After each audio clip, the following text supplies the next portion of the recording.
Many thanks for joining us on News Now on TV360 Nigeria.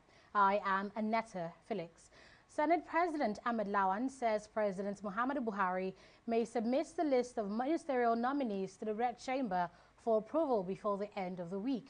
Lawan said this during Wednesday's plenary while responding to a point of order by Senator Basi Akpan, who represents Akwa Ibom North-East Senatorial District. Senator Akpan had reminded the senators of their long recess coming up and the need for President Muhammadu Buhari to constitute a cabinet.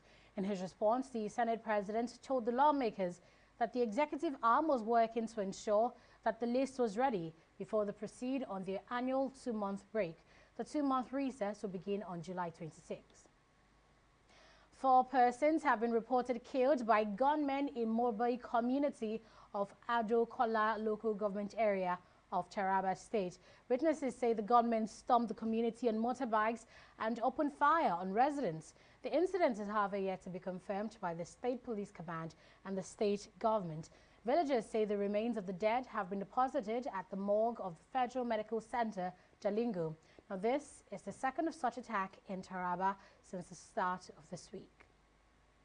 Still on security matters, the presidency is urging Nigerians to disregard any threats issued by the coalition of northern groups over the Ruga settlement project. Following the suspension of the Ruga program, the coalition had issued a 30-day ultimatum to state governors who had opposed the initiative, saying they should reconsider their stand. The group had also threatened to make the North unbearable for citizens of states that rejected the Ruga initiative. Reacting to this, Senior Policy Advisor on Agricultural Interventions Coordination in the Office of the Vice President, Andrew Kwasari, cautioned the group, urging them to respect the Office of the President, which it said took the decision in the national interest. The program, which aims to create cattle ranches across the states in Nigeria to address the farmers' headers crisis, was suspended after widespread criticism from stakeholders across states. The Islamic movement in Nigeria, IMN, has debunked claims that they invaded the National Assembly complex in Abuja and violently attacked security operatives. Speaking in an exclusive interview with TV360 Nigeria, youth leader for the IMN, Abdullahi Musa, says they had embarked on a peaceful protest to demand the release of their leader, Ibrahim El-Zakzaki, but their gathering was infiltrated by mischief makers and hijacked for violent ends. On Tuesday, 2 policemen were shot dead when members of the IMN allegedly invaded the National Assembly in Abuja. Musa, however, insists that the attack on their members and allegations of violence would not deter them until El-Zakzaki is released. Our intention is to go to National Assembly and meet Adodugwa and his crew. On arrival to the National Assembly, these people did not come. We moved to the next gate to meet them. The police at the gate started shooting tear gas on us. When we arrived at the gate, we were calm. They started shooting tear gas. And at the end of the day, they used live ammunition on us. They killed 2, and so many were injured. On the process of shooting, I saw a police officer lying on the floor. Blood was flowing because he was with us. He came together with us from the first gate. He was at the front. Anything that will make police to join you moving, that thing must be a peaceful movement. The police testified we were not armed, we were peaceful. That is why he even remained with us. But when they were shooting, a police officer beneath the door, behind the door, he shot and he shot at his colleague. I don't know whether it is bullet or whatever. I saw a police officer lying down, blood flowing. But 2 of our people were confirmed dead instantly, and a lot of people were injured. And there are some people beside the protests.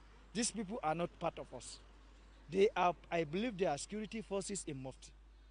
They are the ones that vandalize vehicles within the vicinity. They are the ones, if you see any video, you see anybody in Mufti vandalizing any property, that person is not part of us. He is a police officer. It's either police or SSS or DSS in Mufti or soldier in Mufti. Meanwhile, the Inspector General of Police, Mohammed Adamu, has ordered a 24-hour police surveillance in the Federal Capital Territory and its environs. The order follows a violent protest by members of the Islamic Movement of Nigeria on Tuesday at the National Assembly, which led to the injury of police personnel as well as damage of properties. In a statement, the force said that the force is not against citizens expressing their objections against the state, but said it must be done through legitimate and acceptable processes. The IGP has now asked commissioners of police and their supervisory assistant inspector general of police to be alert and ensure maximum security in their responsive areas of responsibility, and that's to avert any breach of public safety and security. The Nigerian Senate has expressed dissatisfaction with the manner Nigerians are treated in South Africa. This comes after Deputy Director of the Chartered Insurance Institute of Nigeria, CIIN, Mrs. Elizabeth Ndubisi Chukwu, was found dead in a hotel room in South Africa. The Senate condemned the manner with which the matter was handled by the South African authorities, saying that it treats Nigerians as an outcast and that many Nigerians have died at the hands of South Africans in South Africa. The lawmakers say it's high time Nigeria reviewed its foreign policy to address some of these issues. They also resolved to invite the South African ambassador to Nigeria for a meeting on the issue.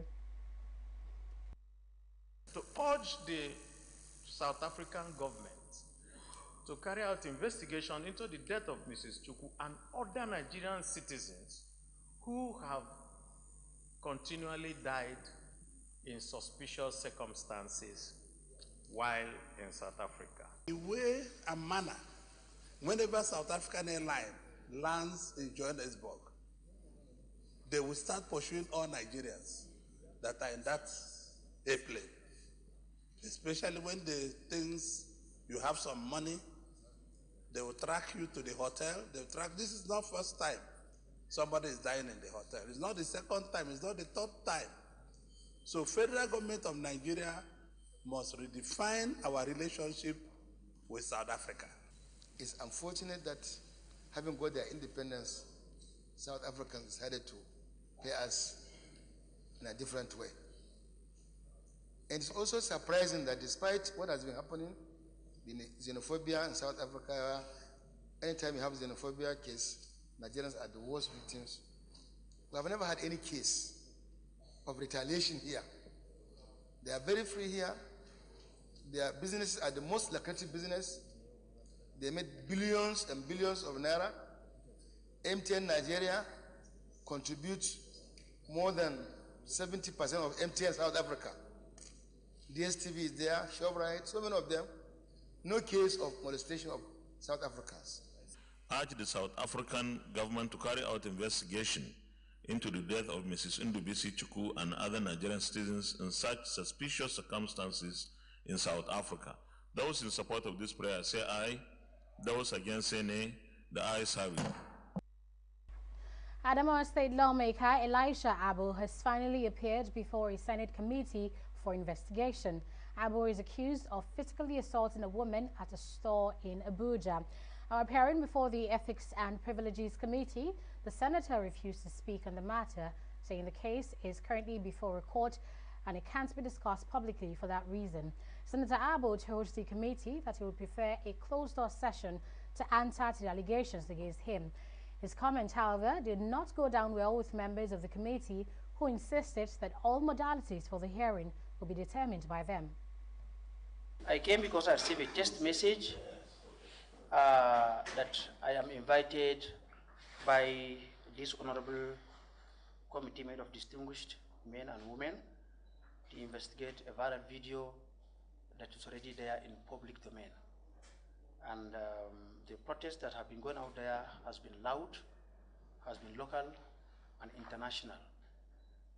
And I felt the matter that have been going out there is investigate and prosecute him. Just the same way I received a text message from the police that I should come. I had to go there at the exact time that the police gave me, because I know how important that is, not just for the Senate as a body, but also for police as an institution that is so bastardized by public opinion. And when I also received this text message, I just got this letter today, but I received a call from the clerk and also received a text message. Being that the police were asked to arrest me, which I was arrested, I was detained, I was investigated by the police, I was referred to competent court. I still feel out of respect for my colleagues, I shall come. But coming in here, I have been receiving thousands of media distance for me to go and address journalists, to tell them my side of story. I refused. But coming in here to be ambushed with media people covering me, I will not talk to the media. I will now ask, as a privilege of a senator, that I address this committee as in a closed session. Not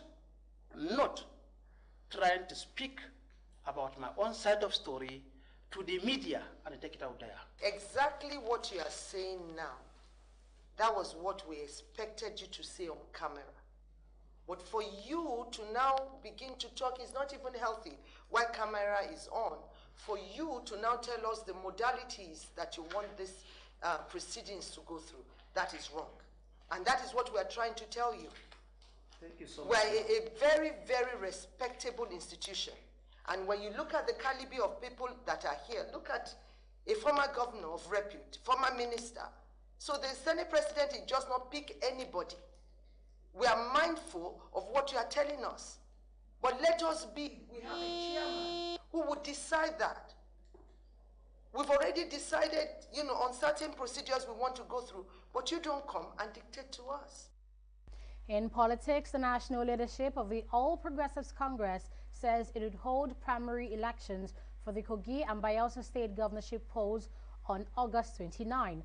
National Organizing Secretary for the party, Ima Ibidero, in a statement said nomination forms for the governorship polls will be sold for 22.5 million naira. Ibidero gave a breakdown of the figure, saying the expression of interest goes for 2.5 million, while the nomination form is 20 million naira. He also noted that there shall be no separate charges for deputy, while female and physically challenged aspirants will get 50% of the prescribed fees for each position. Meanwhile, Kogi State Governor Yahaya Bello became the first aspirant to pick the APC governorship nomination and in expression of interest form ahead of the poll. Bello will be seeking a second term in office. A federal high court in Lagos has ordered the forfeiture of a plot of land in Port Harcourt, Rivers State, belonging to Desiani Madueke, a former Minister of Petroleum Resources. Chuka Obiazo, the presiding judge, made the forfeiture order following an application by the Economic and Financial Crimes Commission, EFCC. The anti-graft body told the judge that the land was reasonably suspected to be part of proceeds of unlawful activities. After arguing their case, Justice Obiazo subsequently granted the forfeiture order. The order follows a similar one which directed the forfeiture of jewelries and a customized gold iPhone belonging to Desiani. The items were valued at $40 million. National Coordinator, Center for Peace and Environmental Justice, Sheriff Omolade, has praised Lagos State Governor Sanwo-Olu for his waste management efforts in the state. Speaking to TV360's Abuja correspondent, Omolade says the waste management policy instituted by the Lagos State government is a wake-up call to other state governments. He says a proper waste culture is a win-win situation as it ensures a clean environment as well as provide jobs for the teeming youths in the country. He also applauded the Lagos State Waste Management Authority, LOMA, for managing waste in a manner that minimizes risk to human health and the environment. As a non-governmental organization that spread across the country, we're in Lagos, and we have also complemented the effort of the government by supporting and launching what we call Sanwo-Olu for Cleaner and Safer Lagos. That is what we have also used to support the government, and we are working in every nook and cranny in Lagos to educate the people on the best way to manage their waste. It is only in Lagos you see waste to wet is working. But in other parts of Nigeria, you will find it very difficult. Even ministries of environment in some states are not working. But in Lagos, that is one of the most key ministries. So the policy initiated and launched by Governor Sanwo-Olu must be emulated. Even if you feel that your state is not compacted like Lagos,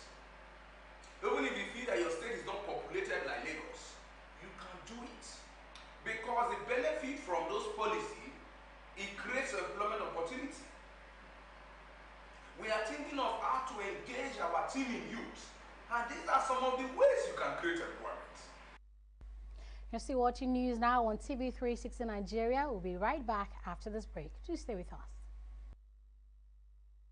It's the 11th Wale Soyinka Center Media Lecture Series. Join the Wale Soyinka Center for Investigative Journalism to discuss good governance in Nigeria and mark the 85th birthday anniversary of Wale Soyinka, Africa's first Nobel laureate in literature. Theme: Rethinking Credible Elections, Accountable Democracy, and Good Governance in Nigeria. Date: Saturday, 13th July 2019. Venue: Musan Center, Onikon, Lagos. Time: 10 a.m. Speaker: Obiageli Ezekwesili, Senior Economic Advisor, Africa Economic Development Policy Initiative. Discussants: Amina Salihu, Senior Program Officer, MacArthur Foundation. Benga Sheson, Executive Director, Paradigm Initiative. Oluwale Osaze Uzi, Director, Voter Education and Publicity, Independent National Electoral Commission, INEC. Rotimi Sankore, Chair, Editorial Board, Nigeria Info Radio Group. For inquiries, email wscij@wscij.org or call 0908-251-5179.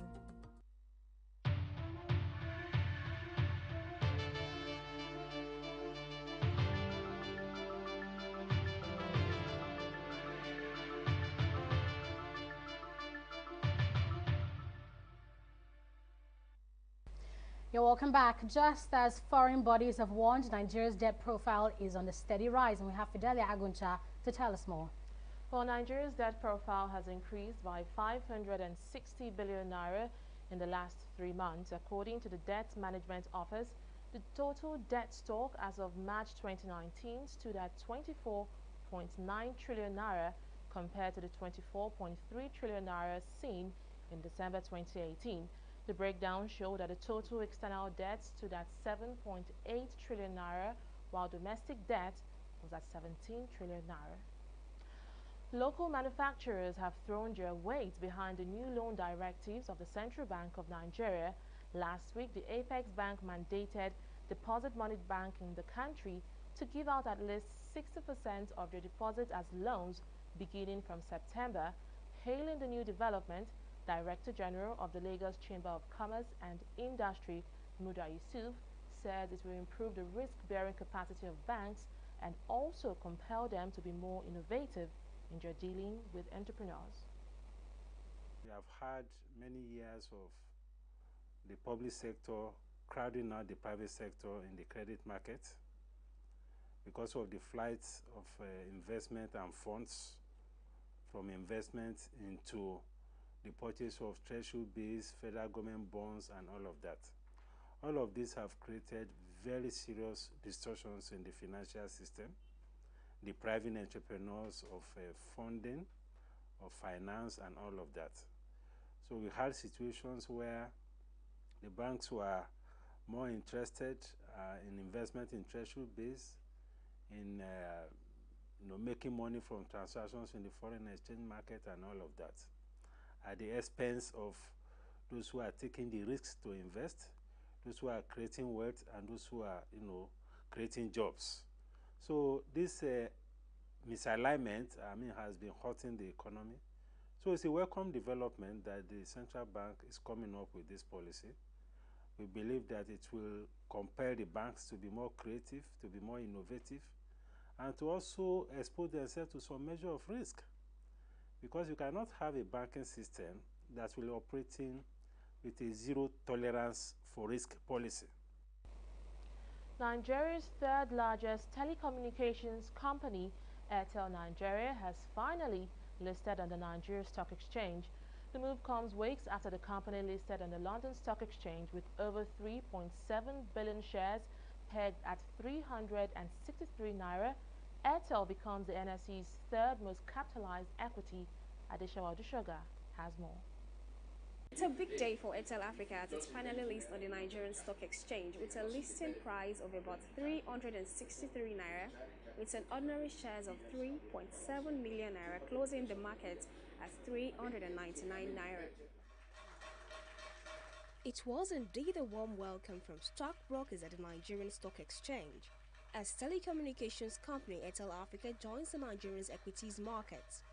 The group operates in 3 main business lines: mobile voice, mobile data, and Airtel Money.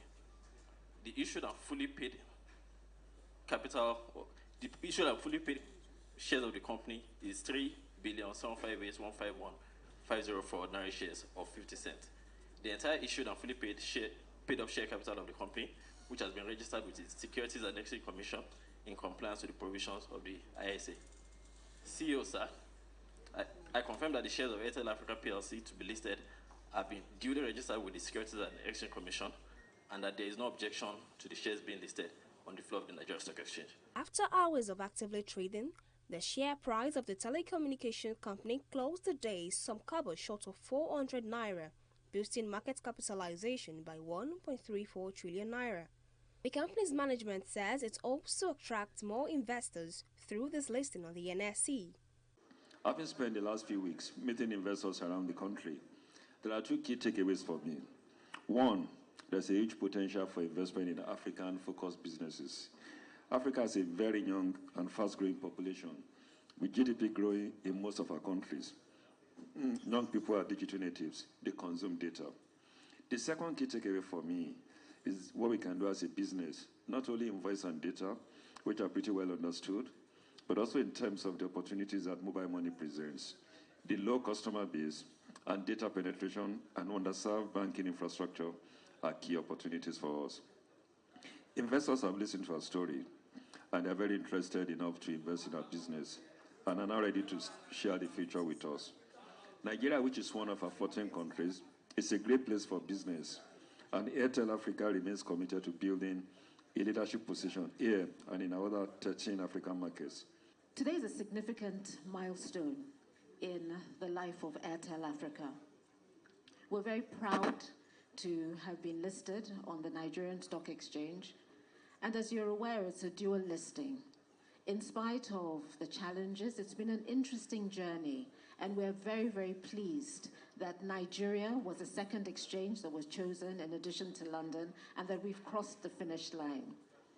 We look forward to a shared prosperity, especially when we consider mobile money, financial inclusion, and the huge possibilities that arise from that. With its listing, Airtel becomes the third most capitalized stock on the NSE.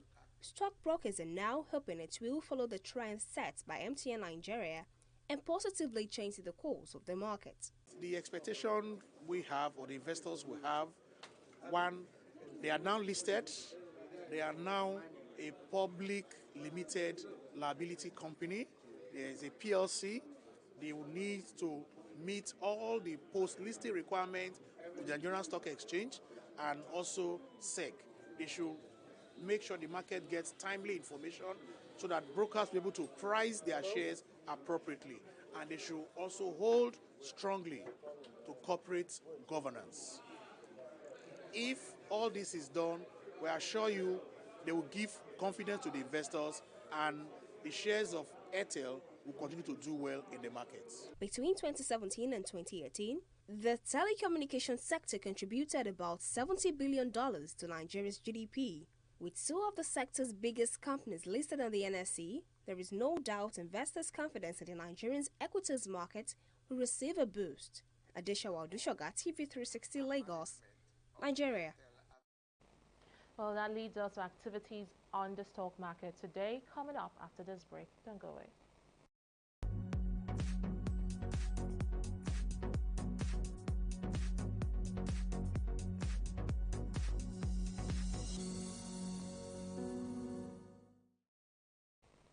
Well, midweek trading at the NSE closed in the negative territory, pushed down by losses recorded by high and medium cap equities. The all-share index dropped by about 62 basis points, while the market capitalization shed about 30 billion naira to close at 14.258 trillion naira. Now, Tuesday's biggest gainer is today's biggest loser. I'm talking about Airtel Africa right here, whose share price plunged by 39 naira after Tuesday's 36 naira gain. Now, this is coming less than 24 hours after the equity listed on the NSE. The second and third biggest losers actually are from the oil and gas index. Forte oil is dropping by about 10%, while corn oil right here is dropping by 2.2 naira. Now, on the flip side, a 3.3 naira gain puts MTN Nigeria at the apex position on the gainers chart. It is closely followed by Guarantee Trust Bank right here, Unilever and Union Bank of Nigeria. Meanwhile, shares numbering over 1.88 million, valued at 3.7 trillion naira, or billion naira actually, exchanged hands in 3,363 deals. Now outside Nigeria, that's on the foreign scene, Dow Jones is closing in the greens right here, appreciating by 0.30%, while the FTSE and Nikkei are sharing the same fate, just like the NSE, dropping by 0.07% and 0.15% respectively. Well, that's it from the world of business. It's back to Annetta for the rest of the news. Wow, almost 30 billion naira lost there on the NSE. What a shock, wouldn't you say? Indeed, a shock it is. Well, moving on, Libyan officials have allowed at least 100 migrants to leave the Tadjoura detention center in the capital, Tripoli, which was hit by a deadly attack last week. Officials at the center, run by the UN-backed government in an eastern suburb of Tripoli, say they took the decision after the migrants protested over not being included in an evacuation list by the United Nations Refugee Agency, UNHCR. An official at the detention center says about 110 other migrants remained at the complex, lying in the open air and using mattresses to shelter from the sun. According to the officials, the migrants have refused to go back into the hangar as they're afraid of any further airstrikes. The World Health Organization, WHO, in its latest death toll released on Twitter, said 53 people were killed, with 130 others injured in the July 3rd airstrike on a migrant detention center. Nigeria is set to face South Africa in the quarterfinals of the African Cup of Nations taking place in Egypt. The match will be played at the Alexandria Stadium, which will decide which of the teams will progress to the semi-final of the tournament. Three-time champions Nigeria moved to the quarterfinal after defeating Cameroon 3-2 on Saturday, while South Africa defeated Egypt 1-0 to progress to the last 8. Now the match will begin at 8 p.m. local time. And that's it from here on News Now. Do stay tuned to TV360 Nigeria. Bye for now.